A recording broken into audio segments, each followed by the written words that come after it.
Hello বন্ধুরা, তো তোমাদের সামনে নিয়ে এসেছি একটা দারুণ রেসিপি। তো এটা তোমরা সকলেই কিন্তু খুব পছন্দ করো।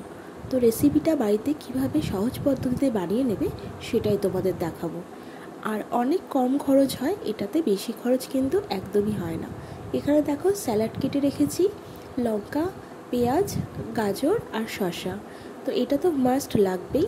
আর দেখো আমার কি অবস্থা হয়েছে, আমার নয় এই ময়দাটাকে আমি মাখিয়ে ফ্রিজে রেখে দিয়েছিলাম, আর বার করে দেখি এই অবস্থা।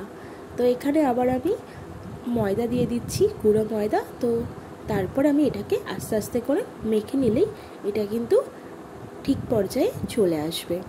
তো বাড়িতে এসেছে মেহমান, মানে দিদিভাই এসছে আর দিদিভাইয়ের ছেলে, আমার ননদ আর ননদের ছেলে এসছে। তো তাদের জন্যই আজকে রোলটা বানানো হচ্ছে। আসলে একা একা না এইসব খেতে একদমই ভালো লাগে না, তো কেউ আসলে কিন্তু সবাই মিলে খেতে বেশ লাগে। তো আকাশের অবস্থাও কিন্তু ভালো নয়, এই জন্য একটু তাড়াতাড়ি করে ফেলছি। আর এই যে লেচিগুলো বানাচ্ছি, এটা লাচ্ছা পাউডার টাইপের করছি, একটু মোটা করছি। আসলে রাতে আমরা আর কিছুই খাবো না, সেই জন্য একটু মোটা মোটা করেই কিন্তু রোলগুলো করছি। এই যে ডোগুলো করে রেখেছিলাম, এগুলোও দেখো আবার যেমন নরম নরম হয়ে যাচ্ছে, তাই একটু ওপর দিয়ে ময়দা দিয়ে দিচ্ছি যাতে একটু সুবিধা হয় করতে।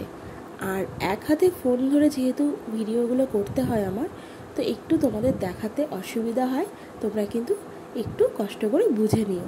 তো এইভাবে কিন্তু একদিক এদিক করে করে কিন্তু তোমরা লাচ্ছা পরোটা আর বাড়িতে আলুর দম এমনিও খেতে পারো। আর এইভাবে যদি লাচ্ছা পরোটা রোল খাও তাহলে কিন্তু একটা খেলে আর রাতে কিন্তু কিছুই খেতে হয় না। তো যাই হোক, এইভাবে হালকা করে সেঁকে নিচ্ছি রুটিগুলো, তারপরেই রোলগুলো করে নেবো।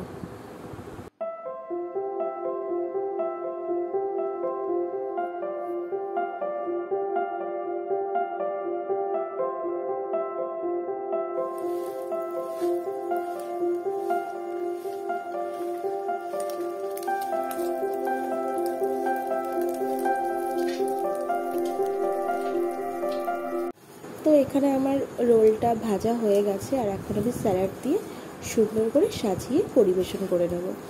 তো এই যে তোমরা দেখছো স্যালাড দিয়ে দিচ্ছি, এটা কিন্তু একটু হালকা পরিমাণ দেবে, নয় রোলটা যখন তুমি করবে তখন কিন্তু কাগজে আটকাবে না। তো যাই হোক, তোমাদের রেসিপিটা কেমন লাগলো তোমরা কিন্তু অবশ্যই আমাকে কমেন্ট বক্সে জানিও। এই যে আমার রোল এখন রেডি হয়ে গেছে, তো চলো বাই, গুড।